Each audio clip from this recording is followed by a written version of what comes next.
Cambridge, of all England, the shire for men who understand. That's how Rupert Brooke described it.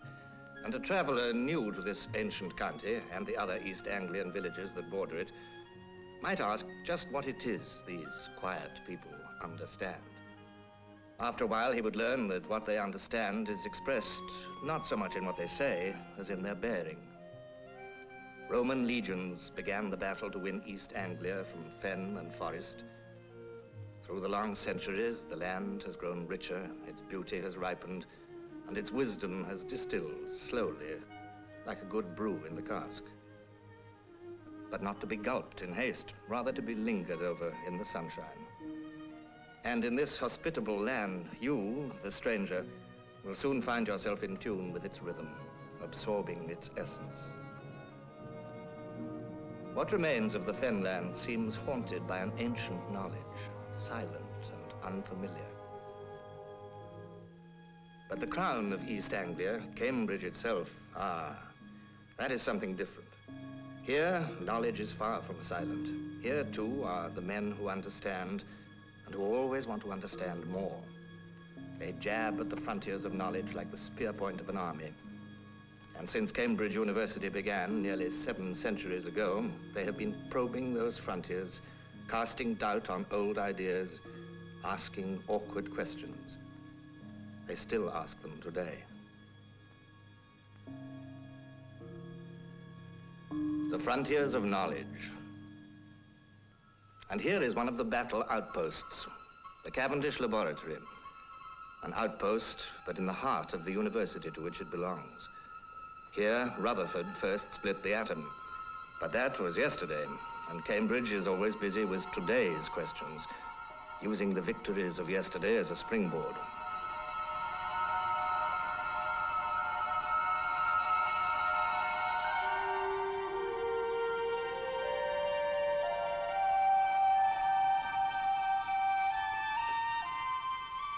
Today's questions, even tomorrow's. This great radio telescope, for instance, it provides the Cavendish Laboratory with some of the answers. The frontiers of knowledge, even the frontiers of space itself.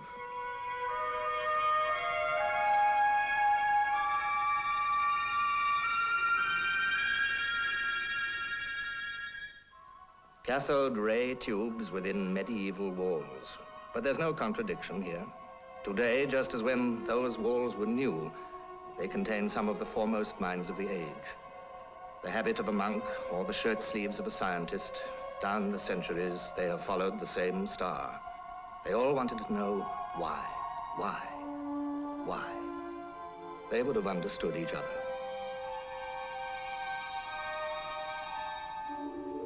Some of their frontiers would seem abstruse to the layman, but they follow their star with their feet on the ground.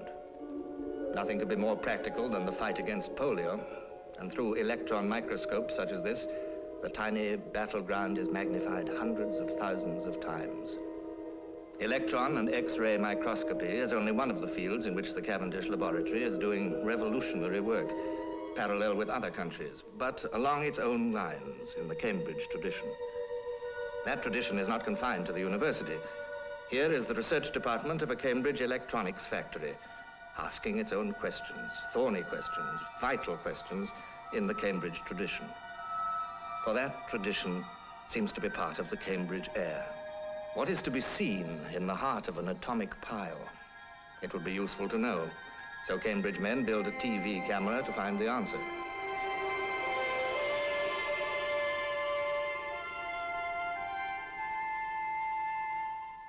Take any college, Peterhouse perhaps, for that is the oldest. Wander into the courtyard as anyone may do. It dates back to 1284, and yet it produced Frank Whittle, the father of the jet engine. Not to mention Henry Cavendish, after whom the laboratory was named, and Lord Kelvin, who revolutionized the mariner's compass. And you on the bicycle, what will you be?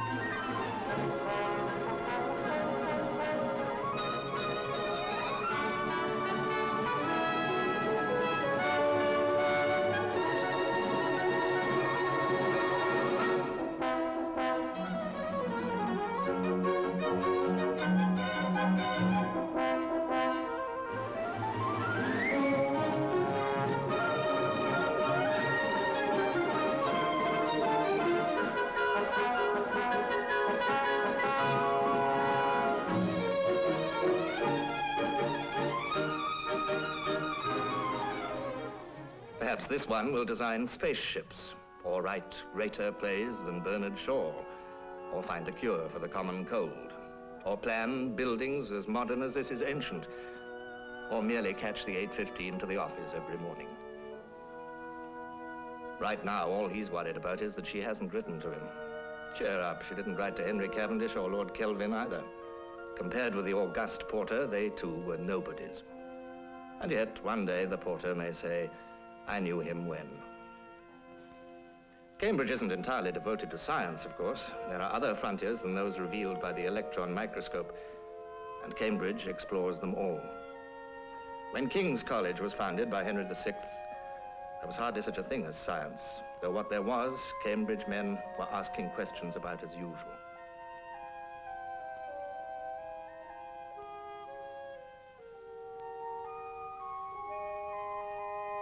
King's Chapel, completed by Henry VIII, is probably the loveliest piece of Tudor church building in all England. And here you can walk in without asking and listen to the loveliest music in all the world.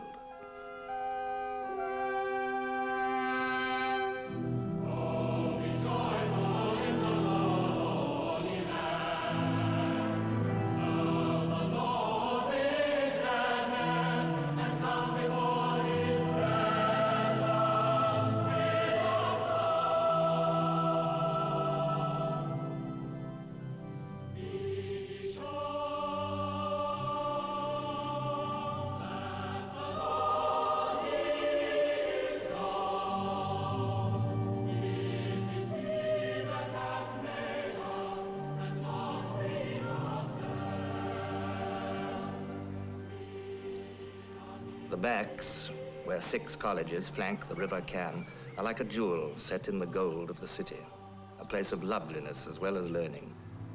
And learning is easier because of the loveliness. In such a place, you can understand why Cambridge has nursed so many poets. Gray, Spencer, Coleridge, Byron, Dryden, Donne, Wordsworth, Milton, and others, famous or forgotten. It was here their words learned to sing. Between the two halves of St. John's College, the Bridge of Sighs, named after its twin in Venice.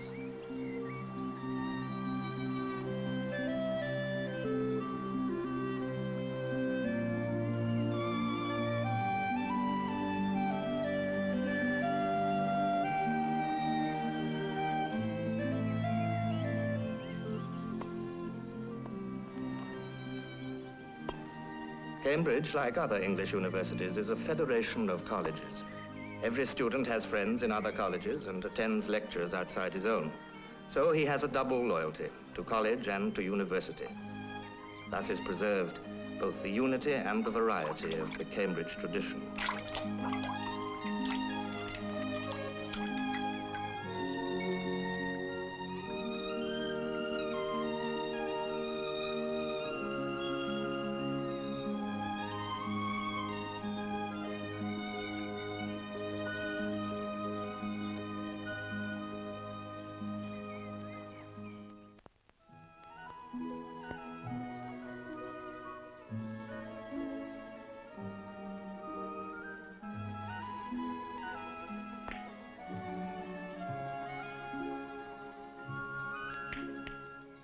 Magdalen College contains the library of that busy diarist, Samuel Pepys, a typical product of Cambridge, curious about life and living it to the full. Lady Beatrice, have you wept all this while? Yea, and I will weep a while longer. I will not desire that. You have no reason. I do it freely. Surely I do believe your fair cousin is wrong. Oh, how much might the man deserve of me that would write her? Is there any way to show such friendship? An even way, but no such friend. May a man do it? It is a man's office, but not yours. I do love nothing in the world so well as you. Is not that strange? As strange as a thing I know not. It were as easy for me to say I love nothing so well as you, and yet believe me not, and yet I lie not. I confess nothing, nor I deny nothing. I am sorry for my cousin. My sword, Beatrice, thou lovest me. To these students, Shakespeare seems long enough ago. And yet, even before he was born, one of the greatest questioners of all time taught here at Queen's, Erasmus, He was the first man to teach Greek in Cambridge, a revolutionary and even dangerous thing to do in those days. Yes, but I loved you. And do it with all thy heart. I love you with so much of my heart, there is none of it left to protest. Come, bid me do anything for thee. Kill Claudio. Huh? Not for the wide world. You kill me to deny it. Farewell. Nay, tarry, sweet Beatrice. Nay, I am gone, though I'm here. There is no loving. I pray you let me go. Nay, but Beatrice. In faith, I will go. We'll be friends first. You dare easier be friends with me than fight with mine enemy. Is Claudio thine enemy? No. With isentropic flow, there are no frictional shear stresses, so the only forces affecting the flow are those in the diagram. Oh, I see. So it's P plus dP. Yes, that's right. And the average force normal to the surface of a wall is P plus dP. Wait a minute, let me get this down. Okay. P plus dP, oblique 2, dA. Now, let me see if I've got that right.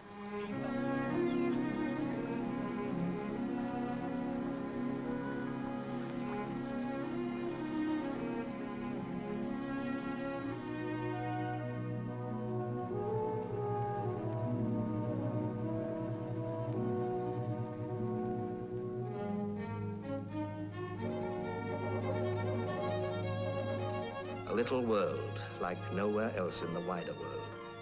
A strange world, and perhaps for that very reason, one where you, the stranger, are always welcome. For where there are so many different kinds of people, so many different things going on, how do you tell a stranger anyway?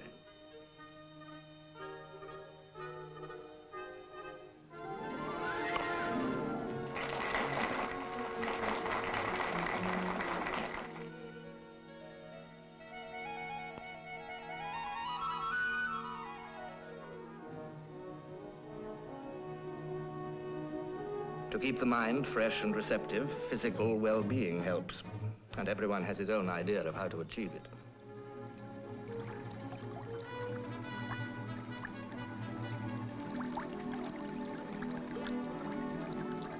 For the relaxed pint, a wall by the river. For more formal occasions, the sherry party on a college lawn, one's own or somebody else's. This one is at Trinity Hall. And since London is only 60 miles away and parents and friends from the outside world are fairly frequent visitors, for them and for the hundreds of others who are drawn to Cambridge, one of several very pleasant hotels.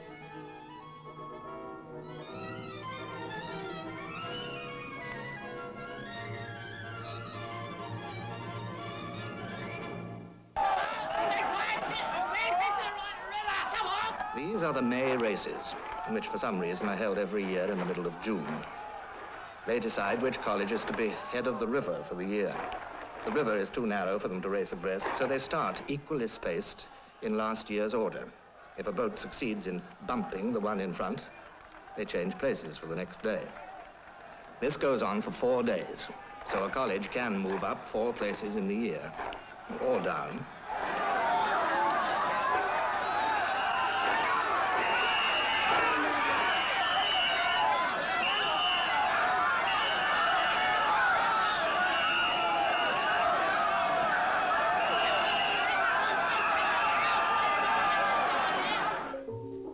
After the May races are over, the May balls.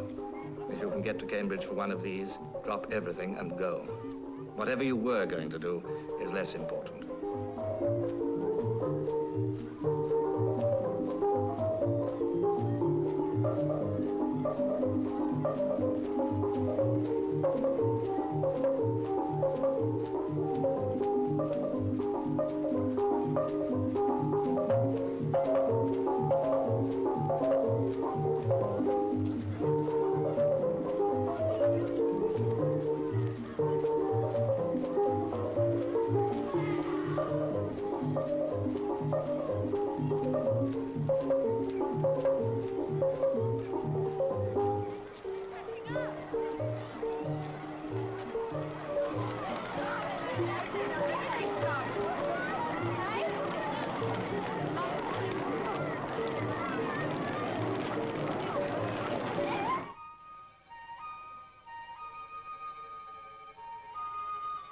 Dancing ends with the dawn, but the program isn't over. Tradition is quite rigid about the end of a May ball. you take a punt along the river to the little village of Grantchester, about an hour's journey, for breakfast. If you're awake, that is.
To all the English-speaking world, Grantchester means Rupert Brooke.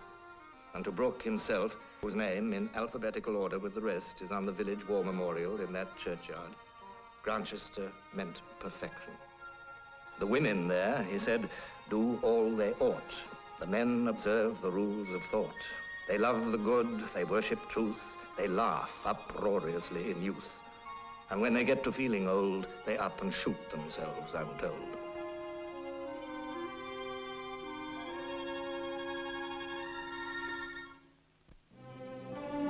When Cambridge, with its exacting standards, decides that a man is educated, it gives him a degree to say so. Other universities do this too, of course, but degree day in Cambridge, like everything else in Cambridge, has its own character. From every college in the university, you will see black-gowned students converge on the Senate House, like starlings gathering for a migration. They have been undergraduates ever since the end of their school days. A few minutes, a few hundred yards, and they will be graduates. The Vice-Chancellor of the university, entering the Senate House ahead of them, will pronounce them, shall we say, grown up, or just, at last, men who understand.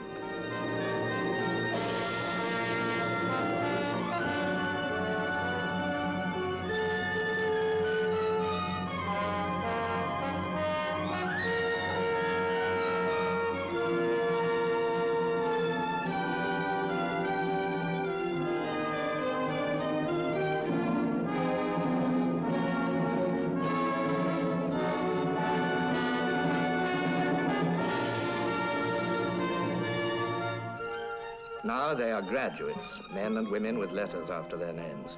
But for them, the process of asking questions will never end. Old men before them and those to come learn that from Cambridge, whatever else they may learn. For that is the most important thing Cambridge has to teach, the thing that has made it what it is.